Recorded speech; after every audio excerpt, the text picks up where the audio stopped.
Hi everyone, it's Christine here from Ever After Paper Crafts, and happy World Card Making Day. I'm really excited today to get to share a cute little project with you for Butterfly Reflections Inc.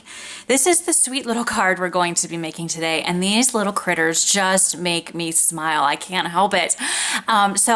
As you see here, we have a distress inked background that I've kind of masked into two separate parts. I wanted to ground the little critters, so I did a very light kind of neutral color on the bottom, and then the top is just a fun Christmassy color, and then I flicked some gold paint onto the background, embossed the sentiment with gold embossing powder, of course colored all these critters. There's lots of glossy accents on the plate, the bowl, the sugar tin, things like that. I added some gold Nuvo drops and some gold foil paper, and it all fits nicely on a standard A2 size card. So let's go ahead and get started. I thought I would start today by showing you how I did the background, and then I would paint this bear for you. He's a bigger image, and sometimes bigger images can be a little bit more intimidating to work on the painting. And so I thought I'd give you some tips on how I did that painting for you guys. All right, so let's go ahead and get started. This is the stamp set that we are working with today. It's from Neat and Tangled. It's a brand new release, not the one that they just released, but the release before that. It's called Holiday Baking. I think I may have just said that. Anyway, it's got all these adorable critters and lots of little accessories and some cute sentiments as well. And this is available over at Vanessa's shop. All right, so the first thing that we're going to do here is we are going to work on this background. I used two different distress inks. One is a regular distress ink and one is an oxide ink. And the reason that I use the oxide one is simply because if the color exists in an oxide ink fashion, I'm going to use it, simply because I love the way that they are so easy to blend. So I went ahead and I have a piece here of Canson XL watercolor paper that is cut at a standard A2 size card front, so that's 5.5 by 4.25. I'm going to go ahead and bring over some scratch paper, and the two colors that I am using is dried marigold, and that's the regular distress ink because that color is not available yet in distress oxide, and candied apple, which is available in distress oxide, and that's why I'm using that.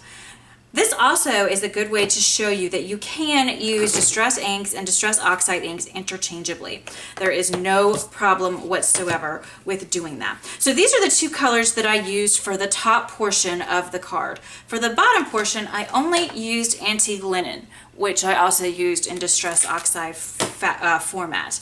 I'm going to go ahead and do the bottom first. And let me kind of quickly show you how I did that. I just simply took a piece of Post-it note tape, lined it up here on my grid paper, and I knew I wanted the bottom to be about that long, or that high.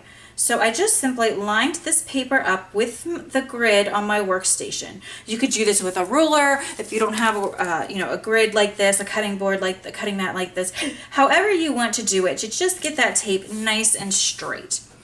And because it is Post-it note tape, it is a very low tack tape, and it'll be really easy to get off of our project when we're ready to do so. So now I'm going to go ahead and dig into this antique linen here. And I'm just going to coat this in just this color because, again, I just wanted a very nice kind of neutral bottom to this little scene here to sort of just ground the images and, so they're not kind of floating in midair. So they have a little place where they're all sitting down doing their holiday baking. So just very simple here on the bottom, just enough so that you can see it. But not so much that it's overpowering because most of this bottom part is going to be covered up anyway by all the little critters. All right, so we're done with the bottom. It was really that easy, guys. I really just put a little tiny bit of effort into that bottom just to give it a little bit of color. Now I'm going to peel off my tape and I'm going to line it up where the top of the brown color starts. So I'm just going to put it right down here, covering up what we just inked with that brown antique linen distress oxide ink. So all I'm doing is lining this tape up right along that ink line there. There we go. Okay, that looks good. And then I'm just pressing it down. Now the first thing that I'm going to do is basically cover the entirety of this top part of the cardstock with the dried marigold distress ink. And I'm not worried about, you know, what it looks like as I'm putting it down here. I'm just covering the entirety of the top part of this cardstock. And again, this is Canson XL watercolor paper. I like using this or Bristol Smooth with my Distress inks and my Distress Oxide inks. And especially if I'm going to be spritzing with water, I have found that watercolor paper is the way to go. All right, so we've got this whole base here of this dried marigold color. Now we're going to come into the candied apple, and I'm just going to go around the perimeter with the candied apple, kind of starting a little bit off the paper and then coming onto the paper and just getting it all around the perimeter of the top section of this cardstock. And as you can see, it's looking awful right now. We're going to go back in with the dried marigold and really blend this out. But right now you can see the little foam applicator marks on here, and it's just not looking very good.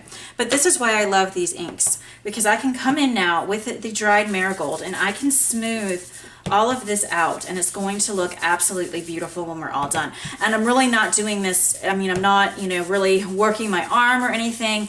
It really does blend effortlessly. And this is how you can, and this is also showing how you can use regular Distress inks and Distress Oxide inks interchangeably. They blend beautifully together. So if you don't have a Distress Oxide color and you have a regular Distress color, it's absolutely okay to blend it with your regular Distress inks. It works like a charm. All right, so that's looking really good. I'm going to go ahead and put our little inks away here quickly so I don't make a mess. And then we will go ahead and take this tape off. And then you can see kind of the finished little inked scene here. So let me peel the Post-it tape off. And there you go. Very cute little division of the scene there. So now what we're going to do is I'm going to use my Distress Sprayer by Tim Holtz to spritz this whole panel here. I like using the Distress Sprayer because if you pull it 3/4 of the way, you get little droplets, which is kind of what I really like. I like that look a lot. So I found that the Distress Sprayer is definitely a good investment, and it's not very expensive at all. So I'm going to take a paper towel now and blot this dry, and look at that beautiful effect that you get as the water hits that Distress ink and the Distress Oxide ink. It just is beautiful. I really think it is. It just gives it a lot of texture and just a fun kind of unique look that you can't get with any other inks. I just love it.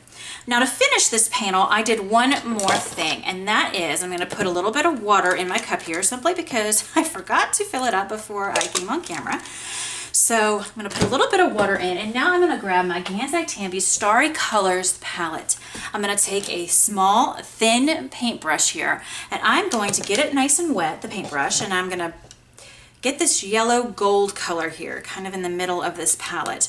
Get it nice and wet, and then I am going to flick some of this gold paint onto my distressed panel here.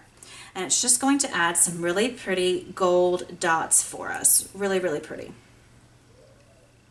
Get a little bit more water and paint and flick just a little bit more on. You can do as much or as little of the gold flicking as you like. I tend to sometimes go a little overboard, and sometimes I have to reel myself in just a little bit because I just think this look is adorable. All right, so to finish this now, that's all finished. I would just simply set this aside to dry. And then as you can see on the finish card, I cut mine down just a little bit with a stitched rectangle die. And I just used one from Lawn Fawn that's a little bit smaller than a standard A2 size card front. And I will bring that die over so you can see here. I would be cutting this panel down like so, to about that size there. So I'm not going to have this whole thing to work with. Just going to be cutting it down just a little bit. But for now, I'm going to set all this aside. And now I thought it would be fun to kind of show you how to tackle coloring an image that's slightly larger than some that I have colored in the past. And that's this large bear. And sometimes when you're watercoloring larger images, they can be a little intimidating because that watercolor wants to kind of do its own thing sometimes when you're working in larger spaces. So I want to just kind of go over how I did this with you guys in the hopes that it might help. So let me zoom in just a little bit. I've already stamped the little bear onto Canson XL watercolor paper, and I used my favorite Hero Arts black dye ink for that. Now for the main portion of the bear, I used two colors, and that's dark brown and brown. if you've watched any of my videos before, I use this a lot for brunette hair as well. But it's obviously going to have a different look for this bear than it will for hair, simply because this bear is a much larger image with a lot more open space. So I'm going to lay my darkest marker, which is the dark brown, down first. The bear is facing to the left, so I have my light source coming this way, across the page this way here. So things to the right of him are going to be darker, and I'm going to work in sections. So my first section is kind of from the neck down, but not this leg back here yet. We'll worry about that leg in just a few moments. So I am just putting a line of marker here along the right side of his body. You see I have the bottom of his arm, and I'm going to put a little bit as well under his little thigh here. Now I'm going to come in with my brown marker, which is my lightest of the two colors that I'm using here, and I'm in a circular motion. I'm sort of mixing that with the brown, the dark brown that I laid down, and pulling it out into the open space. Nothing fancy here at all. We're just mixing the brown and the dark brown together at this point. Kind of pulling the color up and out into the open space. Get this little thigh area here as well. Okay, and now we're going to take our water brush, and it is going to do most of the work for us. So what we're going to do, I'm going to turn him a little bit so I can see a little bit better, and we are going to just go to the very tip of where we laid down, that color that we laid down stops. And in a circular motion, we are going to pull that out into the open space, the white space that we've left behind. I'm going to do the same thing up here with his arm, pulling all of this color out into this space. Okay, now as you can see, there's quite a big distinction between the dark brown color that's kind of on the outlying areas and the light color, and I don't like that. And that's kind of what happens when you have bigger spaces. So what I'm going to do is I'm going to go back in with my lightest color, which is that brown, and I'm going to pull this dark brown color out even more. So all I'm doing is going back over what I just did and pulling the brown up a little bit more into the image, into the lighter space of the image. That's all I'm doing. So you're really just kind of playing with it. You're going back over what you just laid down, and you're just pulling that color out a little bit more. And I'll be honest, I think I did this 3 different times on the original card, just to get it the exact way that I wanted it. I'm not changing technique. I'm not doing anything different. I'm just going over it a few times so I don't have such a harsh line between colors, and so it blends a little bit easier and a little bit more to my liking. I'm actually really liking this now, so I don't think I'm going to have to do it a 3rd time. I think that looks great. I'm going to come in now, and I'm going to do the same thing, and forgive me for kind of turning him around. It's just a little bit easier for me to see. I'm going to do the same thing with his head here. So I'm going to come down, do a little bit on each ear, and then come around his face like this. There's also going to be some shadow that his arm is going to be casting onto his face as well. I'm going to come in now with the brown and mix it together as well as we can here. Mix this little ear and this ear. And I'm going to pull the brown out just a little bit. Pull it out from here as well. And now we're going to take our water brush again and mix. This is actually looking pretty good. It doesn't hurt to go back and just pull that color out even more till you get it shaded the exact way that you want it. I'm going to do the same thing with the ears up here. And now I'm going to come back in again, just like I did before, because there's this line here. This doesn't happen in smaller images because there's not enough space for that water to kind of do this. But in these larger images, this happens. And, you know, it's something that I have just kind of noticed, and maybe it doesn't happen to other people, but it certainly happens to me. And I have found that this is the best way to fix it. And I've also had some readers say, you know, hey, do you have those lines occur? Yes, and it happens especially in these large images. So I thought that I would show you a live kind of color along with this particular image to show you how I fix that. So see, I just went back in with the brown, pulled the color out some more, and now I think that there's a lot less of a distinction between where the dark color is and the light color is. If you want to do it one more time, you can. This is watercolor paper, so it's very forgiving, and it does allow you to play around with this quite a bit. So I'm going to pull this out a little bit more each time I'm bringing the color out just a little bit more so that that line gets blended a little bit more smoothly, and so we don't have those harsh distinguishing lines between each color, if that makes sense. Okay, and I think that is looking really, really good.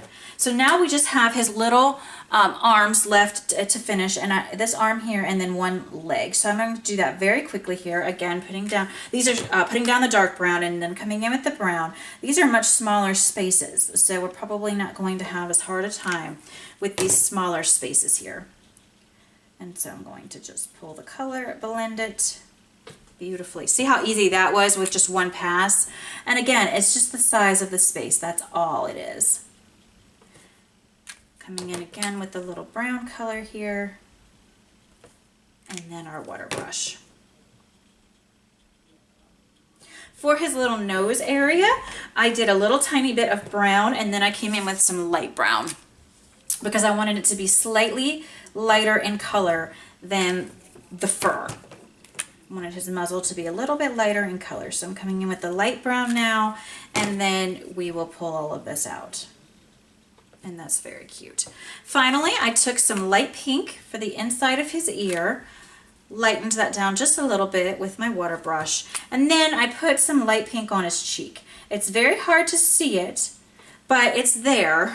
And if you want it even more noticeable, you can just kind of take your water brush and just kind of go over the pink area, and then take a white little highlighter, or a white little jelly roll pen rather, and just put a couple little dots on his cheeks there, and that will kind of delineate for you that there are actual cheeks. You know, there's a little pink on that cheek. So to finish it, of course, you'd finish coloring the bowl and the little mix inside the bowl and the spoon. But I really just kind of wanted to focus on that bear today. So that's it, guys. I hope that you enjoyed this video and that you'll give some of these techniques a try. I really, really, really love watercoloring with the zig markers, and I think that you will too. It just takes a little bit of practice, and again, don't get frustrated with the large images. Just keep going back over them and back over them till you get them exactly how you want them. All right, so that's it. Happy World Card Making Day. Thank you guys so much for stopping by and for crafting with me today, and I hope that you have a wonderful day. Thanks so much. Bye-bye.